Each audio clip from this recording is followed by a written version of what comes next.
Hey guys, how you doing? Saturday morning and I've woken up and I want pancakes, and yet the milk's soured. Now instead of chucking it out, I'm going to show you what I'm going to do with it and share some other ways of using it so that we don't have all that milk go to waste. Come and join me.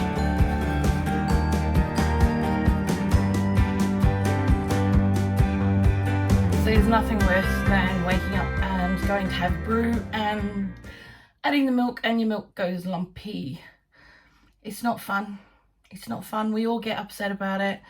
And usually what happens is the milk goes down the sink. Well, with things being the way they are, we don't want to be doing that. We don't want to be wasting it because it would be absolutely awful. So there are loads of things that you can do with soured milk. And I'm going to share some of those with you right now. In fact, I'm going to share my top 5 things that you can do with soured milk, and then we're going to go and make some pancakes. Oh, that's number 1. Pancakes. Best pancakes in the world. American hot cake style pancakes, or veggie fritters, or fruit fritters, or whatever you want to do. The best thing ever. We're going to be doing that a little bit later on. You can use soured milk as long as it only smells, as long as it has that clean sour smell. If it has a rotten smell to it, you know the smell I mean. We've all smelt it. Get rid. Get rid. You don't want it. That is the time to get rid. But do not chuck it down the sink and do not put it in the bin. What I want you to do is I want you to go out in your garden. I want to pour that milk into a bucket. I want to add some water to that bucket, fill the bucket up with the water, mix it all up and pour it on your veg patch. Okay, it's going to add extra calcium to your soil, and that's a really good thing. So that's your number 2. How good's that? So anything that you can use buttermilk for, you can use soured milk for. Anything that you use your buttermilk for, use soured milk for. One of the things they tell you to do is if you don't have buttermilk, sour your milk. Well, we've already got some. So what are we bothering doing that for? So number 3 is marinating your meat. Okay, so if you are a meat eater and you do marinate your meat, instead of using things like buttermilk or cream or whatever like that, use your soured milk. It's also really good if you're doing like crumbed things like schnitzels. Instead of using milk, use your soured milk. And it's really, really good, because what actually happens is that the lactic acid that is now building up in this actually helps to cut through some of the tougher meat strands, and it softens up the meat, so it's a lot nicer to eat. Number 4, your baking. Anything that you add milk to, anything you add milk to at all in your baking, whether you're making scones or biscuits if you're in America, cakes, pastries, whatever you use your milk in, use your soured milk. Use your soured milk. It does actually help with the leavening process, so that if you're using baking powder in something and you add soured milk to it, it's actually going to expand that baking powder a little bit more and give it a bit more oomph. And you'll find that your baking becomes out a lot floofier and a lot better. Okay, and the last but not least, cheese making. You think I'm kidding, don't you? No, but the first thing you have to do in cheese making is sour your milk, especially if you're making something simple like ricotta cheese or cottage cheese or something like that.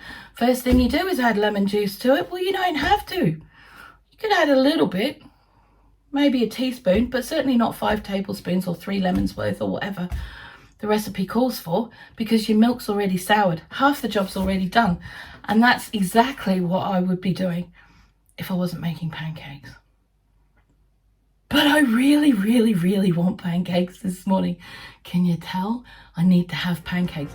So we're going to make some pancakes, and we're going to do that right now.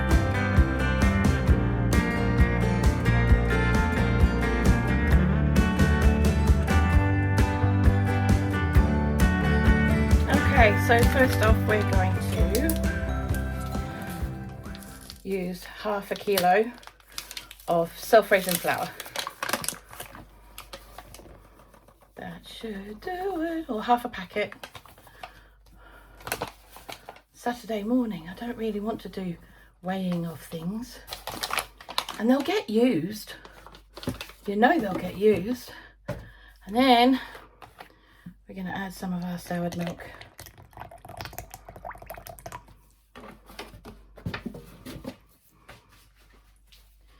And I'm going to get this. Notice I haven't put any eggs in this because I don't really need to, so I'm not going to waste my eggs. This is all about using what we've already got. And eggs aren't a necessity, but a bit more milk is.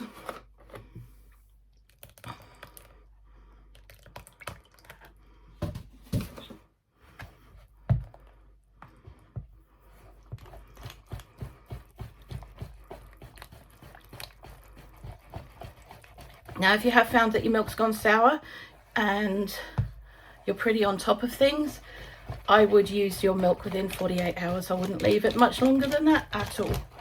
Okay, just to be on the safe side. Okay, so that's the basic batter.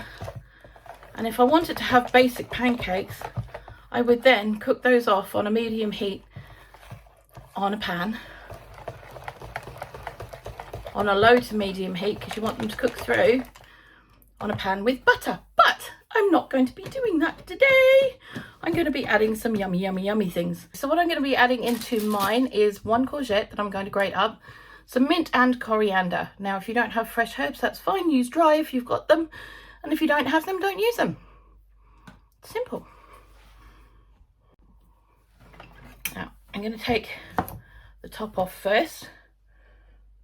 Get that in the compost. Whew.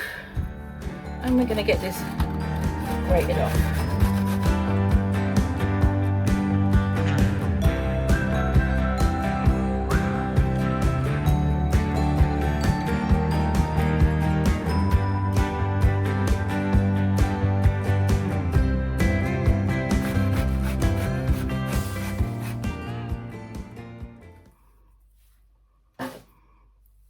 And pop it over there, and there we go. Ooh, lots. Yummy yummies. Right, that can go in the sink. This can come here. I'm going to chop these up.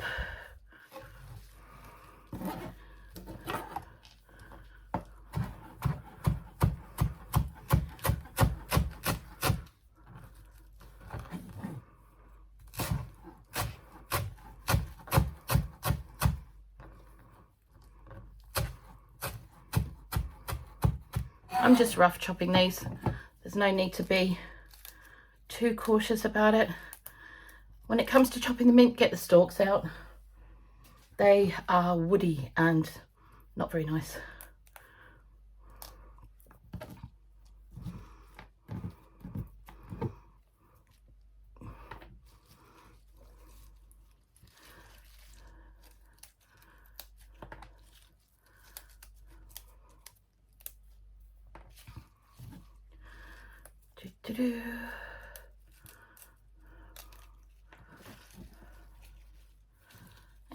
One more. Okay.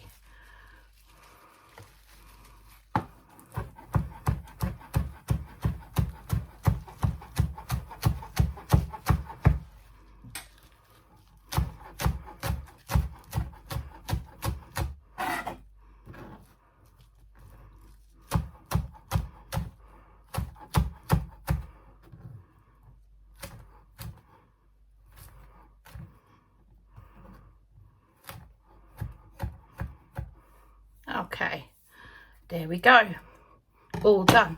But there's one more thing that I want, and what I want is some of my YEMANI spice blend. Okay, so if you want the recipe for this, I will link it up here somewhere, probably there, maybe there, wherever it pops up, and down below in the description. Now we're going to get our bowl back, and we're going to chuck our zucchini in there. Of courgette, zucchini, whatever you want to call it, depends where you are in the world, same thing, big green thing. And our herbs. And just to add a little bit of yummy spiciness, just a bit of a down to earthiness, we're going to add some of this. Now I'm going to put about a tablespoon in, about that, and in we go. Whew, this is exciting. All right, I'm not going to use the whisk anymore. I am going to get my magic wand. This is my magic wand. Now, if you didn't want to do these ones, you could put banana, you could put walnuts, you could put whatever you wanted. You could put carrot. You could even put, like, use the batter as a base to do a Japanese omiyagi. Omiyagi? I think it's an omiyagi. Yeah. But it's really, really good. So there we go. That's your batter. It's done, isn't it? We are on a medium to low heat on here. And we're going to add a little bit of butter to our pan. Not a lot, just a bit. Well, it's margarine really, it's not really butter, but if you've got butter, use it. And I'm also going to get my favourite ladle, because this is the perfect size, this one, for these fritteri type pancakes, because you can have lots, and they're all little ones. Instead of having one big one, have lots and lots of little ones. And that works for me. Right. On there. And another one over here.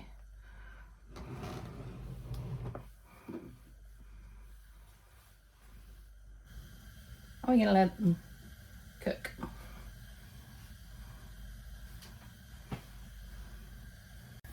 Okay, flippy time. Ooh. Okay.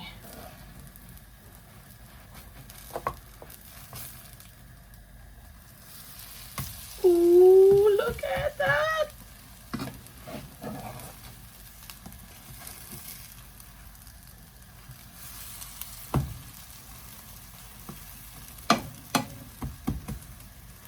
There we go. I'm just going to keep making these till I've got enough. Yeah.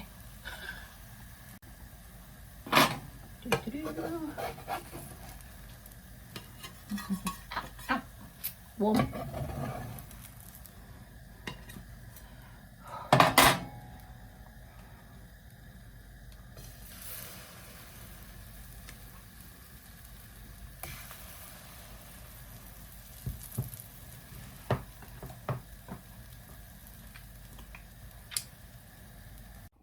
So as you can see, I've made rather a lot of batter. Now there is only me eating this, and this is going to be enough for me for probably the rest of the day up until about tea time. If you're making this for the kids, you probably could feed 4 kids on this, maybe 2 teenagers. Yep, but you know what I mean. Okay, so you could feed quite a few kids off this, and it's only actually cost me. So if you think about it, I grow courgettes. Okay. They don't cost me anything except for seed packets. Mint, I've got a mint bed. Coriander, I grow coriander. The only thing I've really had to buy is the flour. The milk was going to get chucked out, so I'm not going to count the cost of that. Yeah, it's not a lot of money, right? So it probably cost me maybe 30p, 40p at most to make this particular mix. Now I am also going to use, to serve it with, some free from garlic and herb dairy free cheese, and I have some chili sauce in the other room as well, garlic and chili sauce, so I'm going to use that as well. Yes, I eat at my desk. I eat at my desk because we don't have a dining table, because we've got no room for one. Leftover cream cheese, leftover garlic sauce from kebabs, so that's in there. And then I'm going to drizzle off some of the chili sauce that I have left over from kebabs. From kebab night. Well, it's not want not, people. You never know when you're going to want them.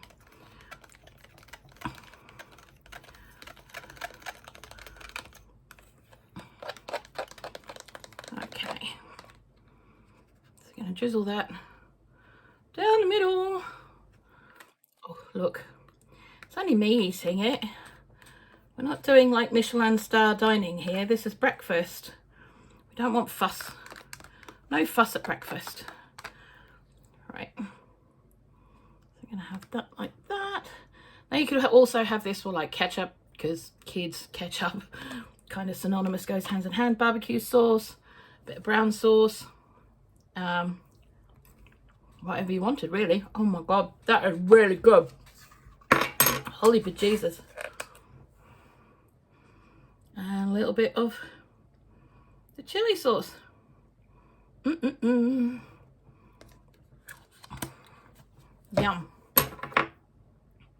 I'm gonna get stuck into a bit of this because I can, and I'm starving eating. Oof. Oh my god. Oh my god. Right. Go make your own and share them. Off you go. See ya. Bye.